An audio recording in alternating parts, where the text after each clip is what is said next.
दोस्तों, आज हम सब 21वीं सदी में जी रहे हैं। आज हमारे देश, दुनिया और समाज में जो कुछ भी विकास हो रहा है वह विज्ञान और तकनीक की वजह से ही हो रहा है। परंतु आज भी हमारे समाज का एक बहुत बड़ा वर्ग पुराने रीति रिवाजों, झूठी मान्यताओं और अंधविश्वासों से घिरा हुआ है। समाज के करोड़ों लोग आज भी अंधविश्वास और पाखंड के जाल में फंसे हुए हैं।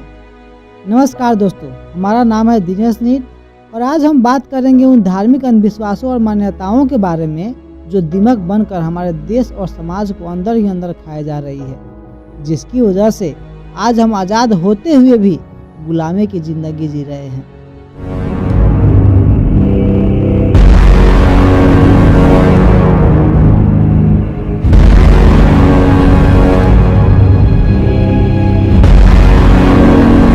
देखिए, हमारे आसपास प्रतिदिन जितने भी क्रियाएं या घटनाएं होती है उनके पीछे कोई ना कोई वैज्ञानिक कारण छिपा होता है, जिन्हें वैज्ञानिक दृष्टिकोण से रिसर्च करके पूरी तरह स्पष्ट किया जा सकता है।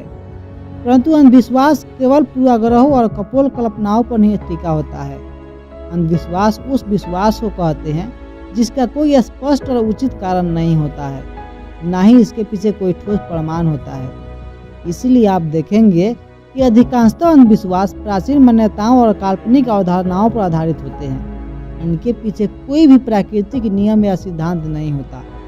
जब हम अपने गांव के कुछ अंधविश्वासी लोगों से इन अंधविश्वासों के बारे में तर्क वितर्क करने की कोशिश करते हैं तो ये बस एक ही बात कहते हैं, ये हमारे पुरखों की परंपरा है, सभी मानते आ रहे हैं, इसीलिए हमें भी मानना चाहिए।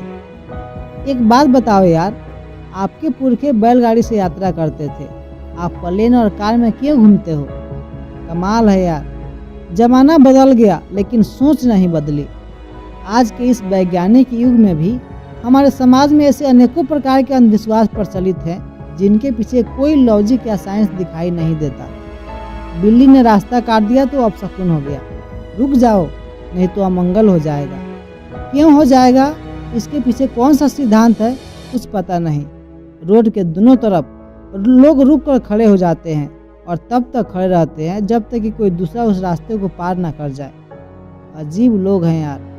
अरे बेचारी बिल्ली जा रही है अपने रास्ते और आप जा रहे हैं अपने रास्ते। अब अगर कभी संयोग से वो आपसे पहले निकल गई तो उससे आपका क्या बिगड़ जाएगा? इसी तरह एक और अंधविश्वास है कि श्राद्ध के दिनों में नया काम नहीं करना चाहिए, नए कपड़े नहीं पहनना चाहिए। क्यों? क्योंकि पुरखों की परंपरा है। अब की बार दिवाली और छठ पूजा में सारे गांव के बच्चे नए कपड़े पहनकर खुशी से नाच रहे थे और हमारे खानदान के बच्चे नए कपड़े पहनने के लिए रो रहे थे। बेचारे बच्चे कई महीनों से दिवाली और छठ पूजा का इंतजार कर रहे थे, लेकिन इस परंपरा की वजह से उनकी खुशियों पर ग्रहण लग गया। अब जरा विचार कीजिए कि केवल एक इंसान के मरने से पूरा का पूरा खानदान अछूत कैसे हो जाता है? इसके पीछे क्या सिद्धांत है? और अमेरिका और रूस जैसे देशों में यह सिद्धांत लागू क्यों नहीं होता? क्या हमारा देश पूरी दुनिया से अलग है? क्या उनकी और हमारे भगवान अलग अलग हैं? जरा इन सवालों के जवाब ढूंढिए। हमने देखा है कि बहुत सारे लोग मंगलवार और शनिवार के दिन बाल नहीं कटाते और ना ही दाढ़ी बनवाते हैं। क्यों? क्योंकि मंगलवार को हनुमान जी का दिन है और शनिवार शनिदेव का दिन है, इसलिए शायद ये लोग नाराज हो जाएंगे। जरा विचार कीजिए कि आज से हजारों साल पहले जब दिन, पंचांग या कैलेंडर की खोज नहीं हुई थी तो भला किसे पता था कि सचमुच कौन सा दिन या कौन सा बार है? ये सब नाम तो बाद में रखे गए हैं। फिर उससे पहले लोग किस बार को बाल या दाढ़ी कटवाते थे? सोचिए जरा। आर्यभट्ट ने 6वीं शताब्दी में ही गणना करके बता दिया था कि चंद्र ग्रहण पृथ्वी की छाया और सूर्य ग्रहण चंद्रमा की छाया के कारण लगता है। ये बात 5वीं क्लास के बच्चे भी जानते हैं, लेकिन लोग झूठे ज्योतिषियों और पाखंडी पंडितों के चक्कर में पड़कर ग्रहण के दौरान भोजन नहीं करते। क्यों? क्योंकि पता नहीं क्या अनिष्ट हो जाए। अब इन अंधविश्वासी लोगों को कौन समझाए कि ये सब प्राकृतिक परिवर्तन है। ना तो सूरज को ग्रहण लगता है, ना चंद्रमा को। देखिए, हमें इस बात को समझना होगा कि ये सभी भविष्यवाणियाँ केवल अंधेरे में चलाए गए तीर हैं जो कभी कभार संयोग व सही निशाने पर लग जाते हैं। बस जरा विचार कीजिए कि पंडितों द्वारा जन्म पत्री मिलाने से अगर विवाह सफल सिद्ध होता है तो इतने सारे लोग पारिवारिक विवाद और कलह का शिकार क्यों हो रहे हैं? हमने सुना है कि प्राचीन काल में लोग देवी को प्रसन्न करने के लिए पशुओं की बलि देते थे। अब तो तांत्रिकों के कहने पर लोग इंसानों की बलि भी देने लगे हैं। हमारे देश में तो अक्सर ऐसी घटनाएं सामने आती रहती है। हमारे समाज में भूत प्रेत को लेकर भी काफ़ी सारे अंधविश्वास प्रचलित हैं।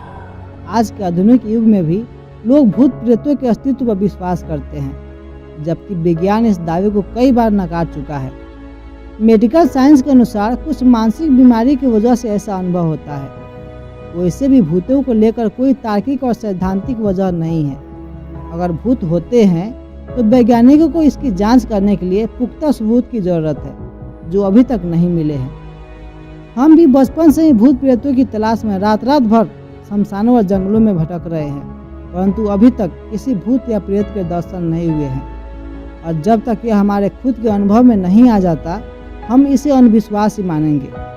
इसी प्रकार हमारे यहाँ छींक आने और अंगों के फड़कने को लेकर भी अंधविश्वास है, जबकि यह हमारे शरीर की सामान्य प्रक्रिया है। जैसे जब कोई वायरस या जीवाणु मुंह और नाकों के रास्ते हमारे शरीर में प्रवेश करता है, तो हमारे शरीर की प्रतिरक्षा प्रणाली तुरंत रिएक्ट करती है ताकि वे झटके से बाहर निकल जाए। इसीलिए हमें छींक आती है।